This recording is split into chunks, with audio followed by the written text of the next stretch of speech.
नमस्कार दोस्तों, आज मैं आपको आरआरबी एनटीपीसी का 5 मंथ का स्टडी प्लान बताऊंगा।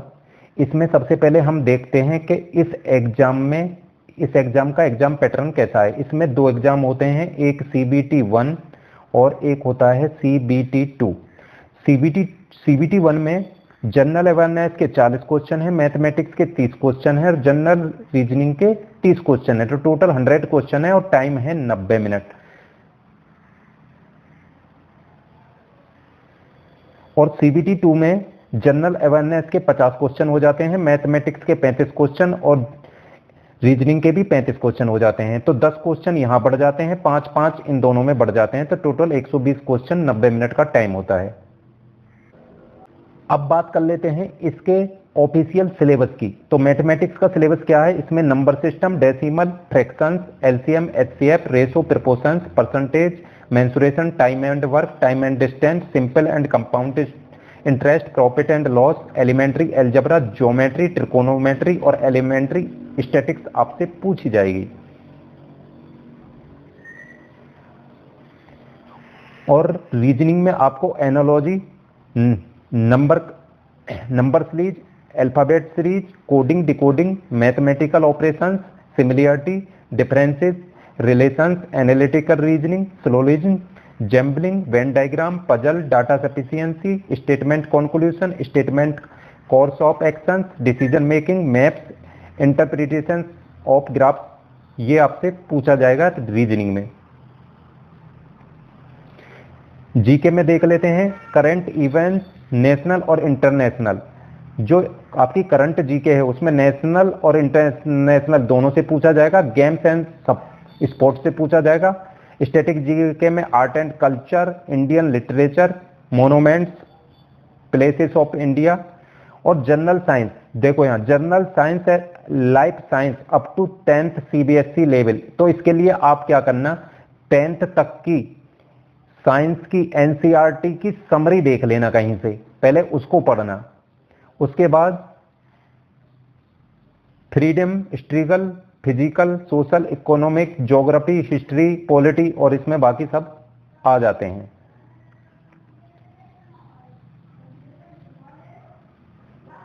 तो सबसे पहले इस स्टडी प्लान में आपको क्लास करनी है। जैसे आपने कोई टॉपिक उठाया, मैंने मैथ से आपका उठा लिया एचसीएफ और एलसीएम उठा लिया। जैसे इसकी आप 1 आवर की कहीं से भी क्लास करो, चाहे पेड करो या यूट्यूब पे सर्च करके एचसीएफ एलसीएम और आरआरबी एनटीपीसी सर्च करके एचसीएफ एलसीएफ की क्लास देखो। अब 1 घंटे की क्लास देखने के बाद उस क्लास के ऊपर लगभग 1.5 आवर, 1.5 घंटे सेल्फ स्टडी करो। सेल्फ स्टडी करो तो जब ही आपकी ये जो 2.5 घंटे की है ये बनती है आपकी परफेक्ट स्टडी। 1 घंटे क्लास और 1.5 घंटे आपने सेल्फ रिवीजन किया तो आपका बनती है 2.5 घंटा। 2.5 घंटा हो जाता है जो ये परफेक्ट स्टडी है। आप पूरे दिन मोबाइल पे लगे रहोगे तो कुछ नहीं होने वाला। जो आपने टॉपिक पढ़ लिया उसकी सेल्फ स्टडी करना जरूरी है, नोट्स बनाना जरूरी है।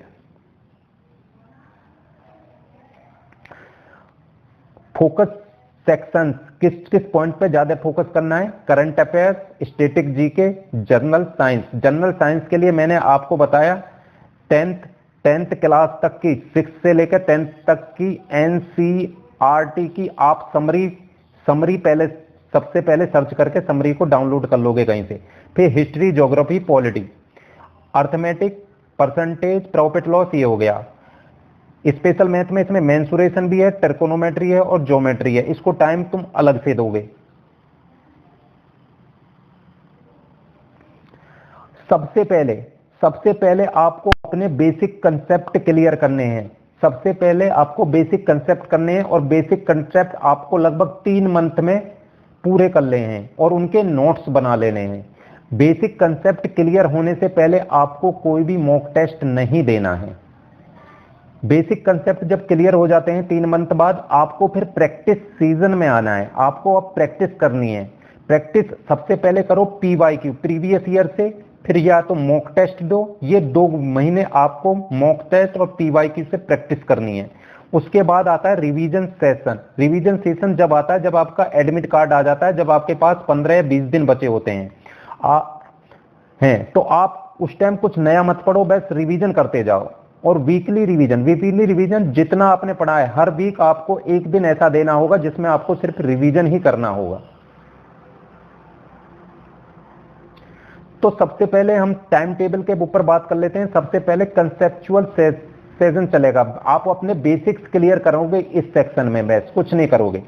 तो यहाँ 2 आवर्स टोटल 8 घंटे का आपका टाइम प्लान होगा, जिसमें 2 घंटे और 2 घंटे के बीच में गैप होगा। क्या होगा? ये सब गैप है। लगातार नहीं पढ़ना है, गैप जरूर देना है, गैप देना है। जैसे आपने पहले 2 घंटे में आपने 1 घंटा मैथ उठा लिया और 1 जीके उठा ली। 2 घंटे मैथ की क्लास ले ली, जीके की क्लास ले ली। उसकी आप अब अगले 2 घंटे क्या करोगे? सेल्फ स्टडी करोगे। सेल्फ स्टडी, उस टॉपिक को सेल्फ स्टडी करोगे। फिर अगले वाले जो 2 घंटे आएंगे उसमें आप जीके पढ़ोगे, क्योंकि इसमें जीके का पोर्शन ज्यादा है। जीके का कोई टॉपिक उठाओगे, उसको पूरा कंप्लीट कर लोगे और नोट्स साथ साथ बनाते जाओगे। अगला जो 2 घंटे हैं, 8वें घंटे के जो 2 घंटे हैं, उसमें जितना आपने पढ़ा है उसका रिवीजन करोगे। और पीवाईक्यू, यहाँ जो लास्ट के 2 में मैं पीवाईक्यू बता रहा हूं, यहाँ आपको पीवाईक्यू सॉल्व नहीं करना है।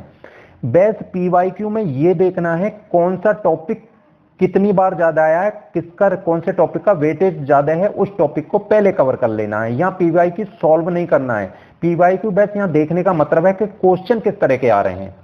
और फिर क्या करोगे? नेक्स्ट डे का टॉपिक लिख लोगे कि नेक्स्ट डे मुझे ये करना है।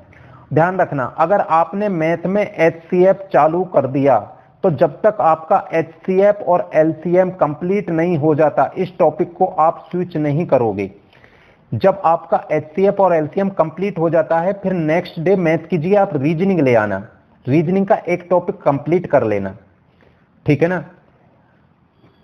फिर जो रिवीजन प्रीवियस डे, जब दूसरा नेक्स्ट डे तुम काम करोगे तो पहले 2 घंटे तो किसी वीडियो को देखोगे या कोई अपने टॉपिक क्लियर करोगे।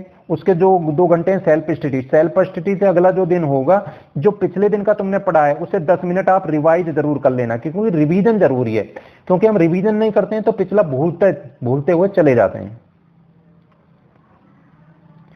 अब संडे, हफ्ते में एक दिन ऐसा रखना है जिसमें आप वीकली रिवीजन करोगे। जितना आपने एक वीक में पढ़ा है उसका कंप्लीट आपको रिवीजन करना है, प्लस बचे हुए टाइम में आपको करंट अफेयर्स पढ़नी है। मंथली करंट अफेयर्स के लिए एक ईयरली बुक आती है स्पीडी की, वो ले लो और करंट अफेयर को कंज्यूम करते चले जाओ। याद मत करो, उसे डेली कंज्यूम करते चले जाओ। वो ऑटोमेटिक धीरे धीरे आपको याद होना चालू हो जाएगी।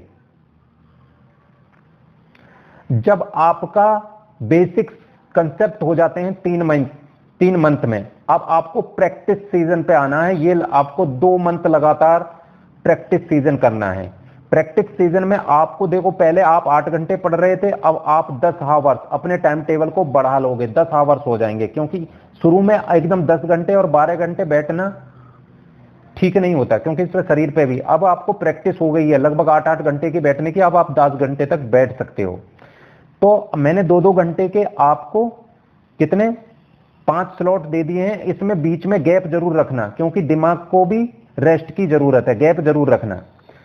इस प्रैक्टिस सीजन में आप एक सब्जेक्ट उठा लोगे, रीजनिंग का एक पूरा टॉपिक उठा लोगे, जैसे एनालॉजी के ऊपर जितने पीवाईक्यू हैं वो आप कर लोगे एनालॉजी में। फिर 2 घंटे मैथ उठा लोगे, मैथ के जितने एक टॉपिक के जैसे एलसीएम उसके पीवाईक्यू सारे कर दोगे, या तो बुक से करो या कहीं से मॉक देखो। फिर 2 घंटे आप जीके के पीवाईक्यू करोगे। ये प्रैक्टिस सीजन है, इसमें कंसेप्ट क्लियर नहीं करना, सिर्फ एमसीक्यू पीवाईक्यू करते चले जाना है। फिर अगले 2 घंटे में आप स्टैटिक जीके के पीवाईक्यू करोगे और करंट अफेयर, टाइम बचता है तो करंट अफेयर कंज्यूम कर लोगे, ठीक है ना। अगले 2 घंटे रात को सोते टाइम एक मॉक जरूर लगाना है, इस कंप्लीट का एक मॉक जरूर लगाना है। मॉक लगाना है, मॉक हो गया। देखो लास्ट के जो 2 घंटे हैं, 2 घंटे 90 मिनट का तो आपका मॉक हो गया।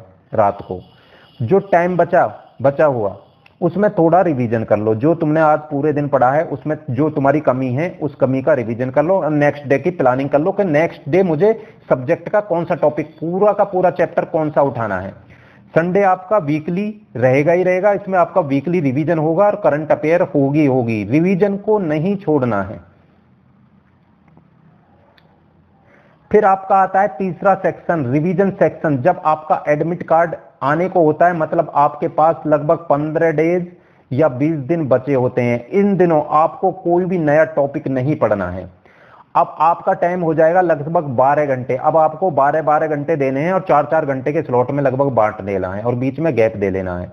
इनमें आपको जो आपने शुरू में बेसिक पढ़े थे उन बेसिकों को रिवाइज कर देना है, सबको कंसेप्ट को, कोई नया नहीं पढ़ना, आपके बेसिक्स को रिवाइज कर देना जितना हो सके, क्योंकि आपने अभी तक जितना पढ़ना था वो पढ़ लिया, नई चीज कोई नहीं पढ़नी, बस आप रिवीजन करते जाना है इन 15 दिनों में, फुल रिवीजन। और रात को एक मॉक टेस्ट जरूर लगा लेना है। Thank you. वीडियो अच्छी लगी हो तो लाइक करो, शेयर करो, चैनल को सब्सक्राइब करो।